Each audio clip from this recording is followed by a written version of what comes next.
My cousin tried to get my grandma to sign over her entire estate. He said, "You don't need this money." I found out he'd been stealing from her for years, and had him arrested. Let me tell you about my family. We're from a small town outside Pittsburgh, where everyone knows each other, and your family name sticks to you. For better or worse. I'd say we're close-knit, especially when it comes to my grandma. Everyone in town knows her as Grandma June, a solid, no-nonsense woman who's survived everything life threw at her. If you know anything about folks who lived through the Great Depression, you know they don't trust anyone with their money, and they don't waste a dime. That's my grandma. But one person she did trust, for reasons I could never quite figure out, was my cousin, Doug. Now, Doug and I grew up together, but we couldn't be more different. Where I went the steady route with a trade job and kept to my business, Doug was the guy who was always working on something big. He'd brag about investments, side hustles, and more than one shady scheme over the years. Doug was that kind of guy, talk big, promise everything, but no one actually saw him do much.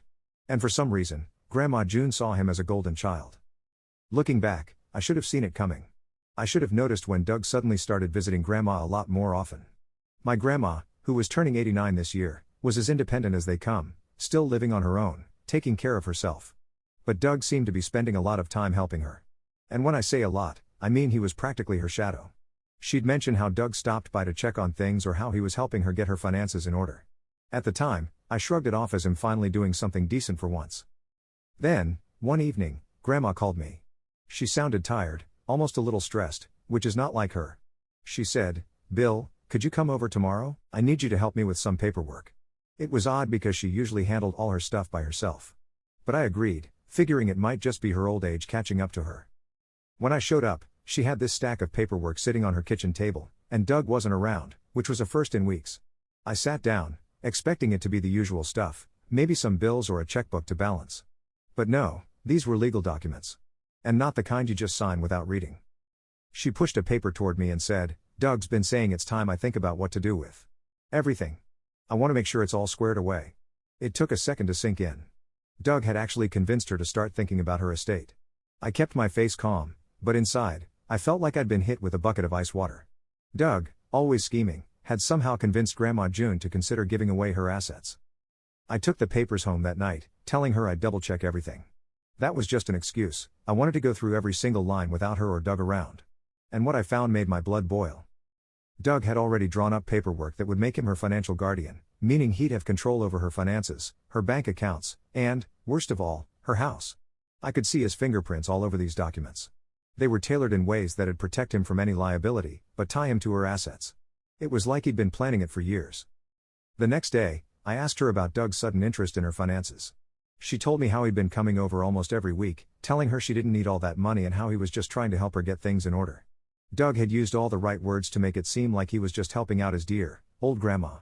And she'd believed him. But that wasn't the worst of it. Grandma June let slip that Doug had been managing her finances for the past couple of years. She even admitted, "He said it'd be easier for me if I didn't have to worry about paying bills or handling the bank." I had a sinking feeling then and there. So, over the next few days, I took a closer look at her bank statements, credit card bills, anything I could find. The more I looked, the worse it got. Doug had been skimming money for years. Small amounts here and there, but it added up. And he was sneaky about it, making the withdrawals look like regular expenses or claiming they were for errands he ran on her behalf. When I added it all up, I realized he'd stolen thousands, maybe tens of thousands, from her. I wanted to confront him right then and there. But I knew that if I was going to stop him, I'd need to gather every shred of evidence. I couldn't just accuse him and hope for the best, I needed undeniable proof. So, I went to a friend of mine who's an attorney, and we made a plan. My friend suggested we start documenting everything, including tracking her finances moving forward. Grandma trusted me, so I got her to agree to let me oversee her bank account just for a little while. A couple of weeks later, Doug showed up again while I was over at Grandma's. I'll never forget the look on his face when he saw me sitting there. He tried to act like everything was normal, putting on his usual slimy grin and asking Grandma how she was feeling. "Oh, just here to help Grandma with her bills," I said, making it sound casual. Doug looked uncomfortable, but he just shrugged and acted like it was no big deal. As he started going through some of Grandma's mail, I noticed him slip a bank statement into his pocket. It was just like him to try and hide things from me, but I didn't say anything. I wanted him to think I was oblivious. Over the next few days, I caught him making a few more visits, always alone with Grandma. Each time, he left with something small, either papers or envelopes. He thought he was being clever, but I knew he was just trying to cover his tracks. I kept an eye on her accounts, and sure enough, He continued to siphon money out, small amounts, as if he thought no one would notice. Then, one day, he got careless. I happened to be over at Grandma's again when Doug showed up, looking agitated. Grandma had told me she was feeling pressured, that Doug had been insisting she sign some final paperwork that he claimed would secure everything. That's when I knew he was about to try his big move, probably hoping she'd hand over her estate. The next thing I knew, Doug was standing in the living room, paper in hand, saying, "Grandma, you don't need this money. Let me take care of things for you. I can make sure everything goes smoothly." He looked straight at her, trying to pour on the charm. "You don't need all this. Trust me." I stepped in. "Trust you?" I said, my voice steady, but I could feel my face burning.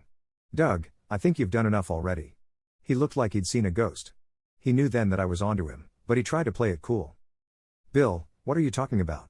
I'm just looking out for Grandma," he said, but his voice had that edge to it. I didn't back down. "Looking out for her?" I repeated, raising my eyebrows. "Funny, because her accounts show you've been looking out for yourself." I could see the color drain from his face, but he just shrugged and tried to brush me off. "Look, Bill, you don't understand," he stammered, but I cut him off. "No, I understand perfectly," I said, my voice getting louder. "Grandma just watched us, her face full of confusion and hurt."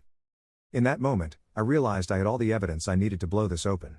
I didn't need to explain it all right there, I just needed to make sure he knew his game was up. And as I looked at him, I saw his smirk finally drop. I had him. Doug's face was pale, his fake confidence gone. He knew he was cornered. I didn't need to yell or make a scene. I just looked him straight in the eye and said, "You better be ready, Doug. You're about to face every single consequence for what you've done." Doug stammered, trying to regain control. "Bill, let's not do anything crazy. We're family, after all." "Family?" I repeated, laughing a little. "Family doesn't steal from each other. Family doesn't lie to Grandma and try to take her house. I'm done with you, Doug." Doug left in a hurry, trying to save face, but we both knew it was over for him. That night, I went straight to the police with all the documents, bank statements, and records I'd collected over the past few weeks. I told them everything, from his manipulation to the way he'd siphoned money from Grandma for years. My attorney friend helped me put together a full case, so by the time the police looked at it, they had no doubt Doug was guilty of fraud. The police assured me they'd investigate, and they did. Within a few days, Doug was brought in for questioning. He thought he could talk his way out of it, but with all the evidence I had on him, there was no room for his usual charm or lies. They had him right where we wanted him. When the family found out, there was no sympathy for Doug. Even his own parents, my aunt and uncle, were shocked. They couldn't believe he'd stooped so low, stealing from his own grandmother. They didn't even try to defend him, they were disgusted. It wasn't long before word spread around town about what he'd done. Doug had always been known as a bit of a snake, but now people saw him for what he really was. Then came the court date. I went with Grandma June, who insisted on being there even though I'd tried to convince her otherwise.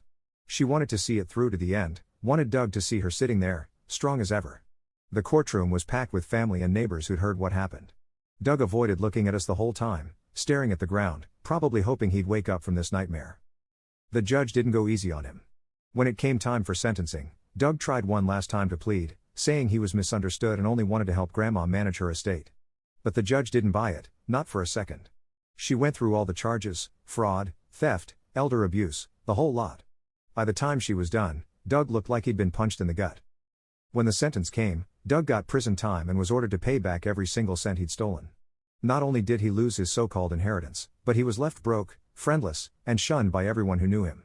Grandma June just sat there, staring at him, and I could see a hint of sadness in her eyes. But mostly, I saw relief. She'd trusted Doug, but now she saw him for what he really was. After the trial, Grandma June and I went out for coffee. She looked over at me and smiled softly. "Thank you, Bill. You saved me." I shrugged, trying not to get too emotional. "I just did what any decent person would do, Grandma." But she shook her head. "No, not everyone would have fought like that. Doug thought he could walk all over me, but he didn't count on you being there. I couldn't ask for a better grandson." Since that day, Grandma June's been doing great. She's got her finances locked down tight, and Doug is nothing but a memory, a lesson in who to trust and who not to. As for me? I'm just glad I could protect her, glad I was able to finally put Doug in his place. Because in the end, he didn't just lose his freedom, he lost his family, his reputation, and any hope of coming back from this.